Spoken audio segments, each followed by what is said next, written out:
The rain pounded the cracked pavement of Willow Creek, Tennessee, as Caleb Monroe, 17, stood shivering under a street lamp, clutching a soaked duffel bag.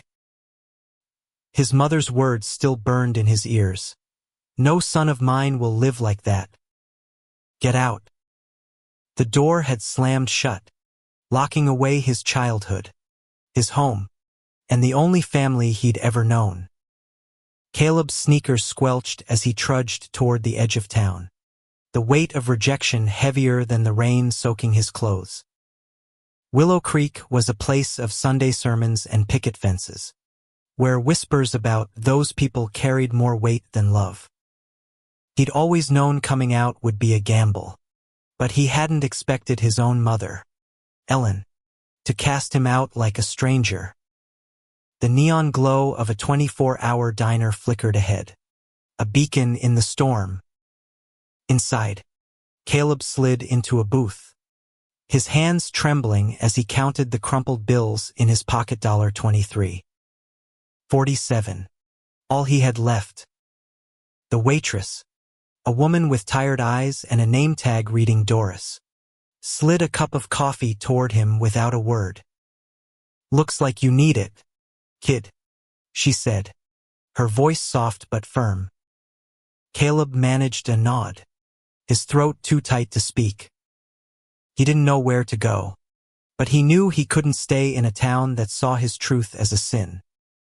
By morning, Caleb hitched a ride to Nashville, the city's skyline a promise of something bigger, something freer. He found a shelter, a cramped room with sagging cots and the hum of other lost souls. Days blurred into weeks as he scraped by on odd jobs washing dishes, sweeping floors, anything to keep hunger at bay. But in the quiet moments, he dreamed of a place where he could be whole, where love wasn't a secret to hide. At a community center, he stumbled across a baking class, a free program for at-risk youth. The smell of yeast and sugar pulled him in, and for the first time since that rainy night, he felt a spark of hope. The instructor, a wiry man named Javier, saw something in Caleb's careful hands as he kneaded dough. "You've got a gift, kid," Javier said, tossing him an apron. "Don't waste it." Caleb threw himself into baking, each loaf a small act of creation, a way to rebuild what had been shattered. He saved every penny, dreaming of a bakery where no one would be turned away, where love would be kneaded into every bite. 2 years later, Caleb met Lucas Chun at a Nashville Pride event. Lucas, with his sharp wit and warm smile, was everything Caleb hadn't dared hope for. They bonded over late-night talks at a taco truck, their laughter cutting through the city's hum. Lucas was a graphic designer, raised in San Francisco by parents who celebrated his queerness. His confidence was a lifeline for Caleb, who still carried the scars of Willow Creek's rejection. "You're enough, Caleb," Lucas said one night, his hand steady on Caleb's. "You don't need their approval." Those words became Caleb's anchor. Together, they dreamed of opening a Bakeria haven for anyone who'd ever felt cast out. Caleb worked double shifts at a local cafe, while Lucas designed logos and menus. They found a rundown storefront in East Nashville. Its windows cracked, but its bones sturdy. With a small loan and every cent they'd saved, they signed the lease. Caleb named it Hearth and Haven, a promise of warmth and belonging. The night before the grand opening, they painted the walls a soft yellow, their hands brushing as they worked. "This is ours," Lucas whispered, and Caleb felt, for the first time, like he was home. But Willow Creek wasn't done with Caleb. Word of his success trickled back to his hometown, carried by gossip and social media. Ellen, his mother, saw a photo of Hearth and Haven online, Caleb's smile beaming beside Lucas. Her heart twisted, part pride, part shame. She hadn't spoken to her son in 5 years. Not since that night she'd let fear and faith override love. Now, her own life was crumbling. Her husband, Caleb's father, had passed, and the family farm was failing. Ellen's younger children, Caleb's siblings, were hungry, and pride was a luxury she could no longer afford. In Willow Creek, the church still preached against people like Caleb, but the town was changing. Younger voices spoke of love over judgment, and Ellen felt the weight of her choices. She clutched the photo of Caleb's bakery, wondering if there was a way back to the son she'd pushed away. Hearth and Haven's grand opening was a whirlwind of flour and laughter. The line stretched down the block. Nashville's eclectic crowd drawn by the scent of fresh sourdough and the promise of a place that welcomed all. Caleb moved with purpose behind the counter, his apron dusted with flour, while Lucas greeted customers with a grin that lit up the room. The bakery's walls, adorned with local art and photos of smiling faces, told a story of community. But for Caleb, every loaf he handed out felt like a small victory over the past. The days that followed were grueling. Caleb woke at 3 a.m. to bake, his hands shaping dough while Lucas handled the books and designed flyers. They barely slept, but the bakery thrived.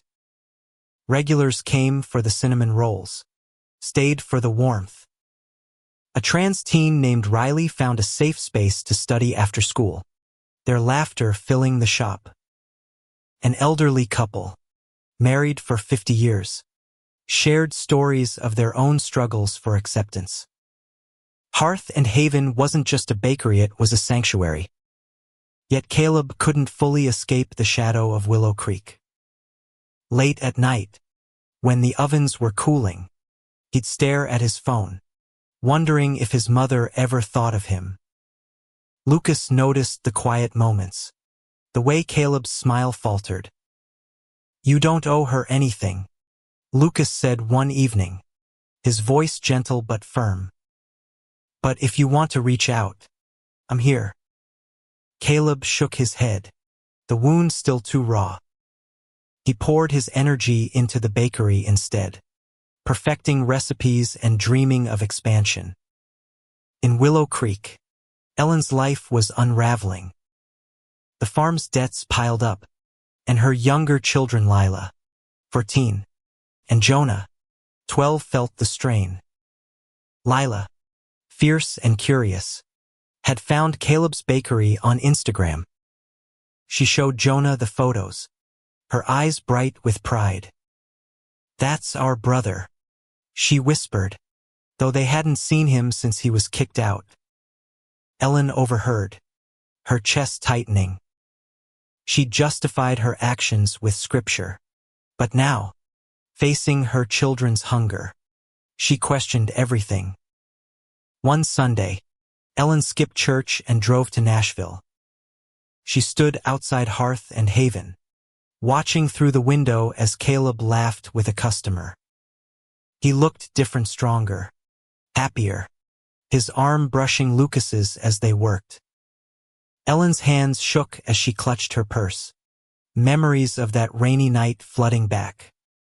She wanted to walk in, to say something, but fear held her back. What could she say to undo 5 years of silence? Back in Nashville, Caleb and Lucas faced their own challenges. A local developer wanted to buy their building, offering a sum that could erase their debts but force them out. Caleb refused, his jaw set. "This place is more than money," he told Lucas. "It's who we are." Lucas agreed, but the pressure weighed on them. They poured their savings into keeping the bakery afloat, even as bills piled up. Caleb began teaching baking classes to bring in extra cash, his students ranging from curious kids to retirees. Each class reminded him why he'd started this, because everyone deserved a seat at the table. One evening, Riley, the trans teen, lingered after class. "My parents don't get me," they said, eyes downcast. "They say I'm confused." Caleb knelt beside them, his voice steady. "You're not confused. You're you, and that's enough."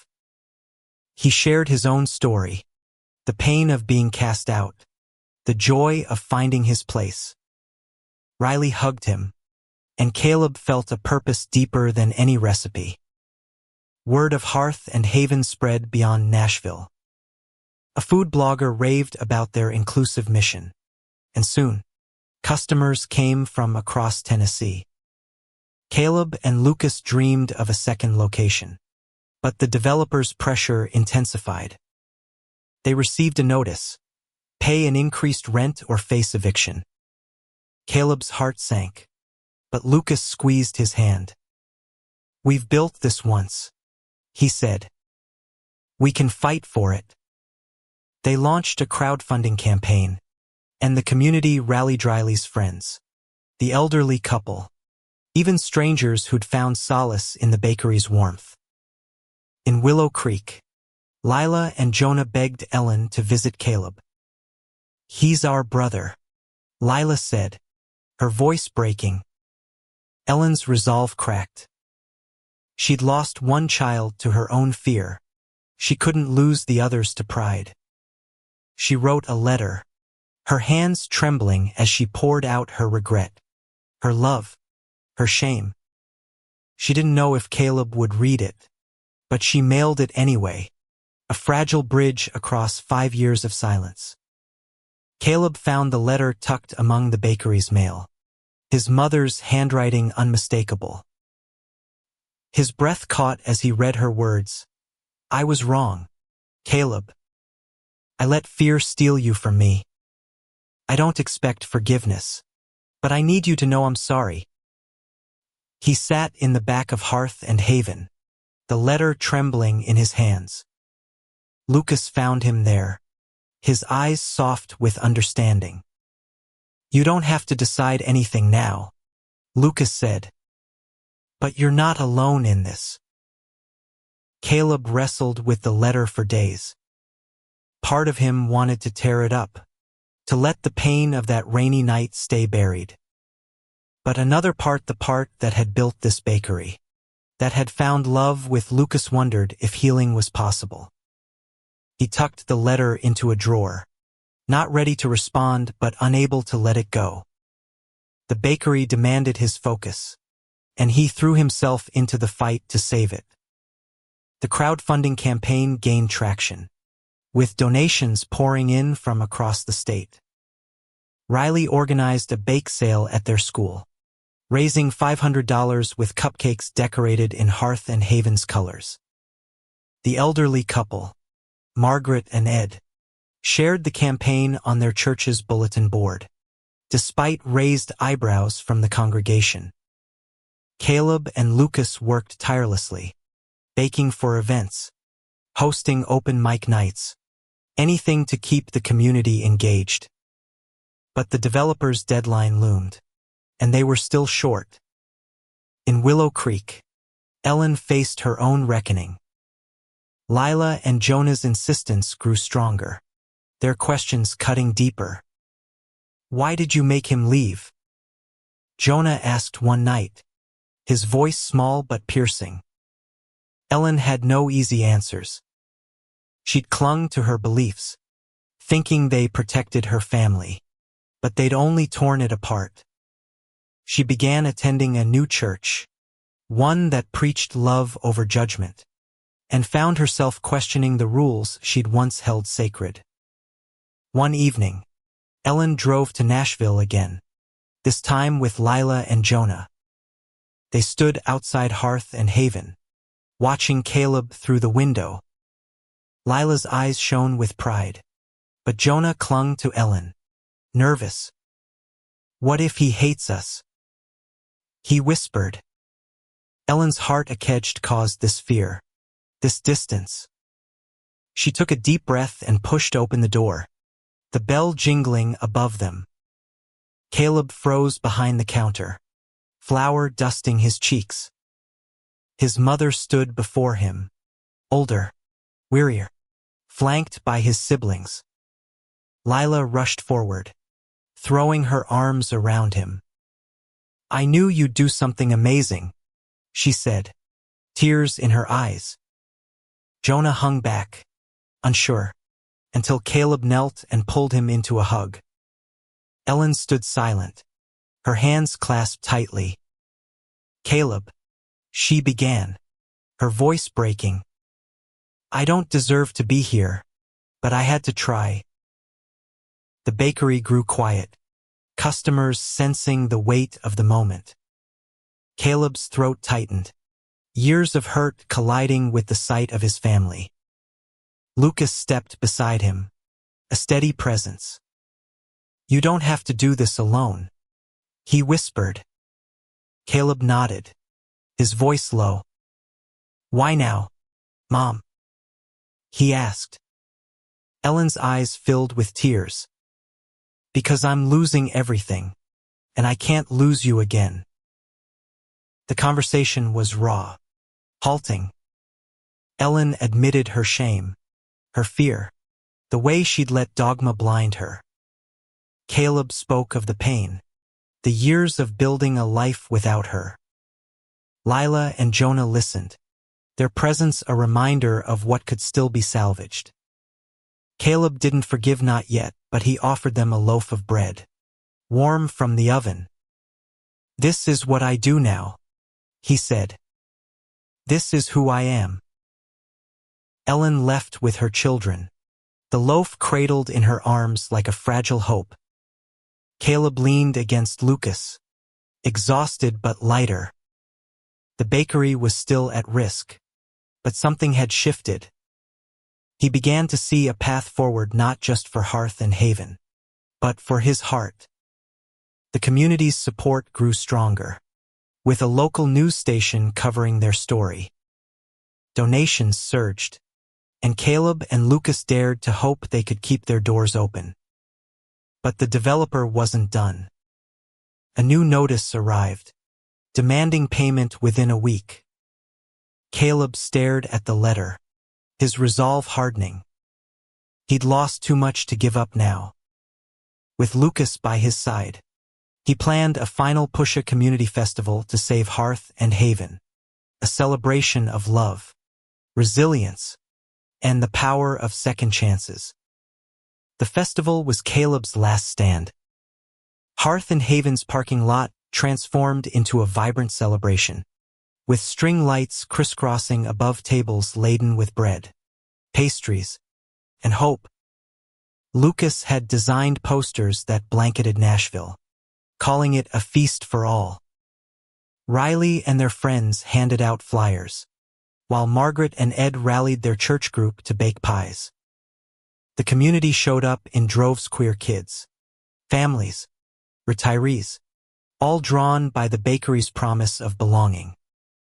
Caleb moved through the crowd, his heart pounding. He and Lucas had poured everything into this, every cent, every ounce of energy. If the festival didn't raise enough, they'd lose the bakery.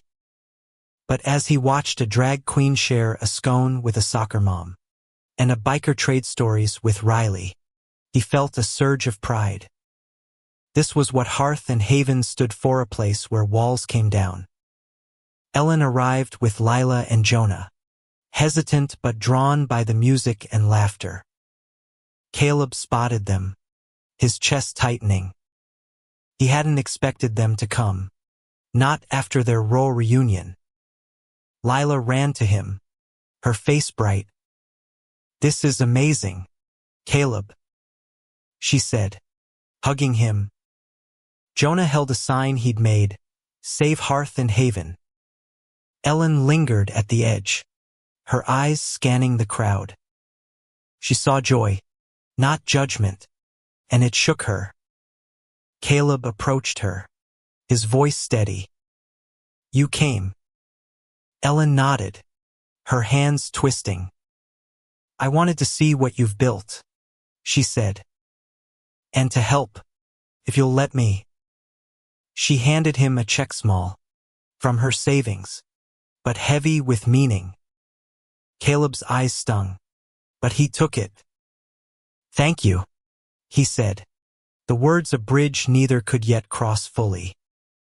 The festival raised thousands, with donations still trickling in online.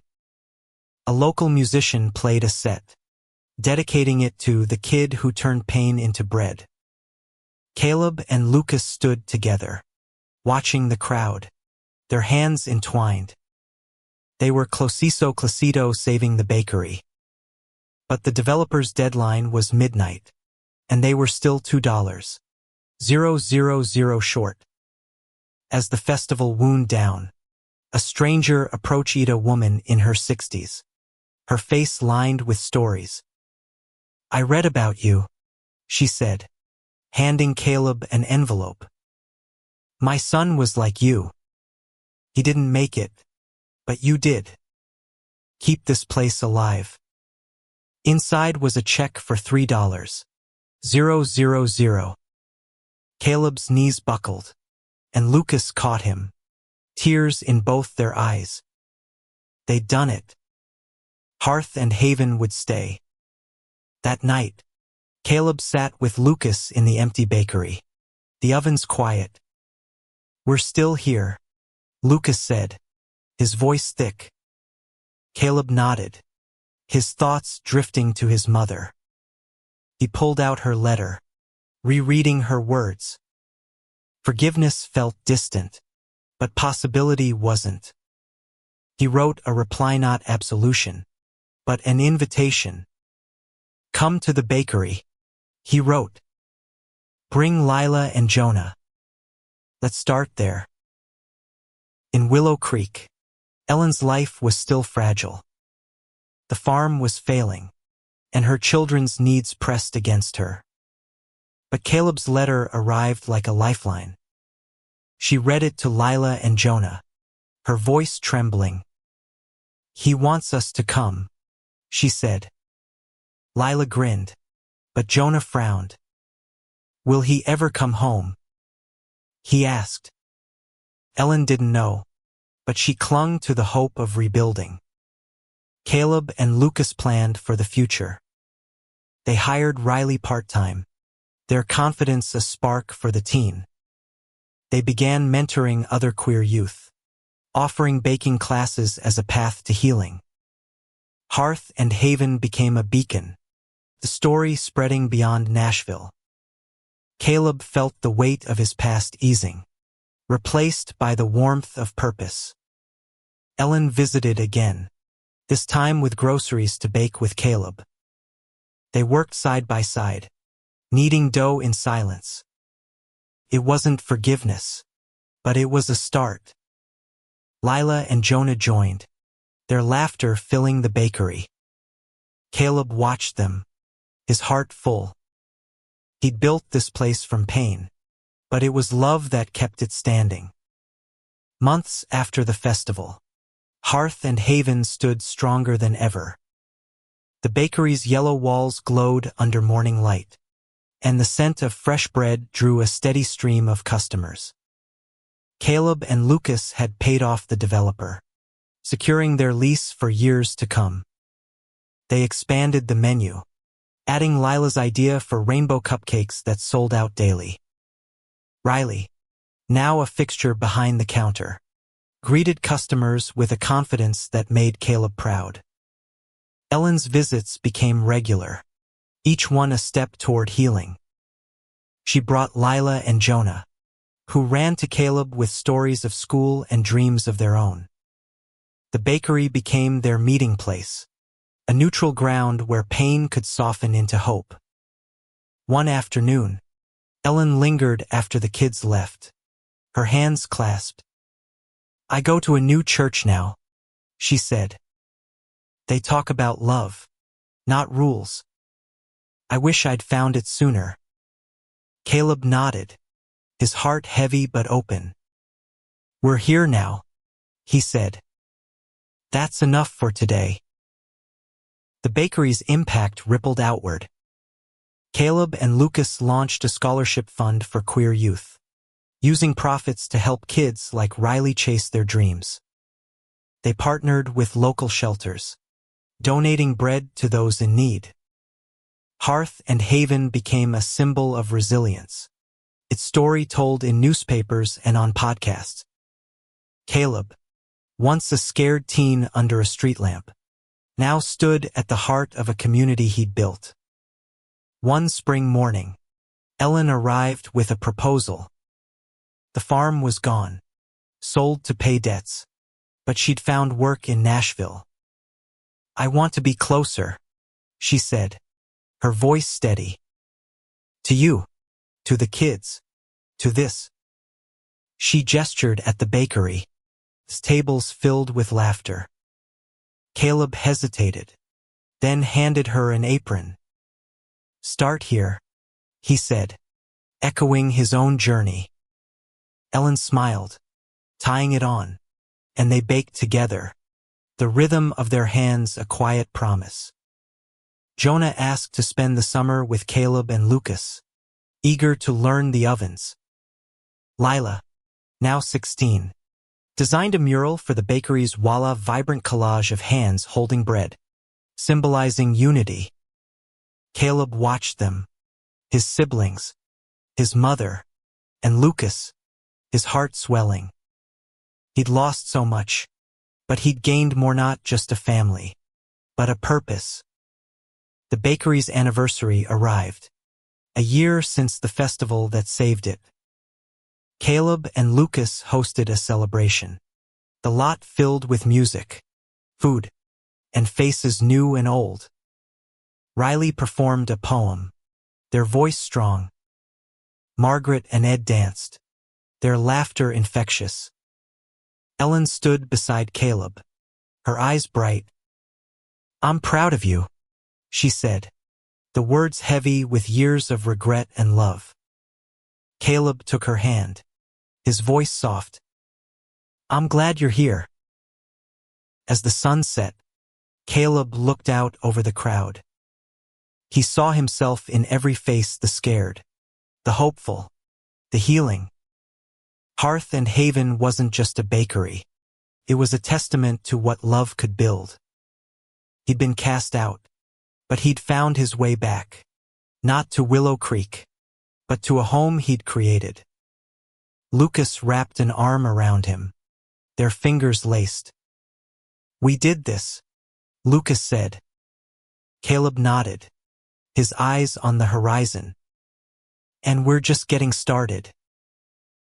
The story of Caleb Monroe spread, a reminder that love could rise from ashes, that second chances could taste like fresh bread. In a world quick to judge, Hearth and Haven stood as a beacon. No one was turned away, and everyone was fed.